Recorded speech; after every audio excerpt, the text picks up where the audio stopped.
Okay. Hey.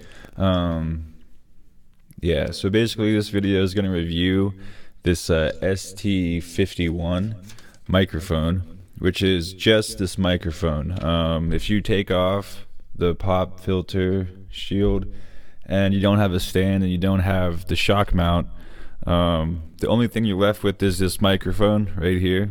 And as you can hear, this is what it sounds like talking into it with the pop filter as well.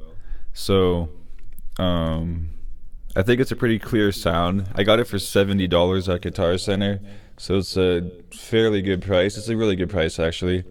Um, it doesn't have any pops or any kind of overloading into the microphone, so it works on that in that regard. It's fairly cheap. Now, if you want to get the stand and everything, they do have package deals so that you buy, I think it's like two microphones. There's a smaller one, and there's it comes with a stand, but you don't get the shock mount, and you don't get this pop filter. So in total, everything's about $200 if you get like the stand for about $15-20, and you get the pop filter, which is this thing right here, for another $20, and the shock mount, which is connected. And I think you really should get this shock mount, because I was recording yesterday with this, and vibrations travel through the stand. So if someone's walking above or below you, if you're living in an apartment, if you're in a dorm or something, or like you're in a place where there's a lot of people, a lot of foot traffic, a lot of people like that walking around, or like stuff going on, what happens is the stand shakes, and then that vibration travels up through the stand into the microphone. So if you're using just the clip, there's a clip that comes with this microphone, so you can use the microphone handheld. When you buy the microphone, all you get is the microphone, and a little clip that you can clip onto a stand, which is this part right here.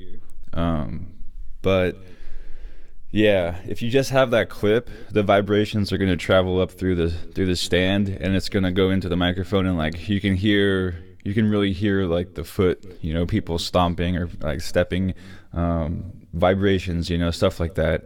It travels into the microphone. There's like a loud pulse that you can hear come through in your recordings. So the shock mount kind of dissipates that vibration, so it never actually reaches the microphone. So the shock mount's important.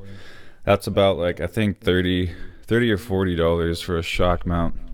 And then yeah, you just need an XLR cable. So to use this microphone, you have to have an audio interface. This is a completely XLR microphone. It does not use USB, so you can't just buy this microphone and plug it into your computer. It's not going to work at all. You need to have an external audio interface, which is completely sold separately. And cheap ones range from $100 to $150 for an external audio interface, but they're useful because you can record vocals, you can record guitars, you can record instruments, and you can record anything. You could sample off of like a Nintendo DS or a PSP or something, using an audio interface. So they're really useful. This microphone requires an audio interface. So basically, you just plug in an XLR into the audio interface channel that you want. In my case, is channel 2. Then you connect the other end of the XLR to the bottom of the microphone, and make sure that your audio interface is on, and make sure the phantom power is turned on. Okay, this microphone requires phantom power, which is in most, I think, all audio interfaces. It'll say plus 48V on the audio interface. So there's a little button you press that says plus 48V, and you want to press that, and that'll power the microphone. There is no on and off switch on the actual microphone, so you can't turn it off. It's when it's on, it's on.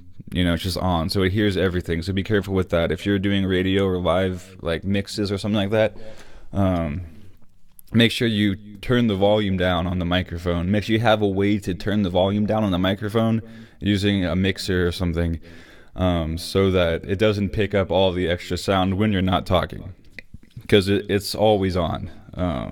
So yeah, it requires phantom power, which is the plus 48V on the audio interface. It requires an audio interface, and if you want to have hands-free, no hands, kind of talking with like a podcast or something, I recommend a stand, which is $15-20, and you can use the clip that comes with the microphone. But if you want to make sure there's no any kind of vibrations that travel into the microphone, you can get a shock mount as well.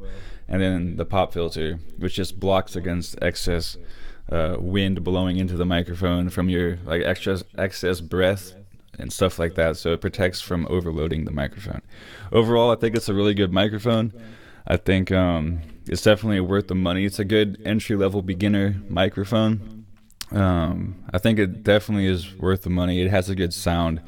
It picks everything up. It has good sound quality, and I think it's good. So I recommend it. And thank you for watching this. Yeah, peace.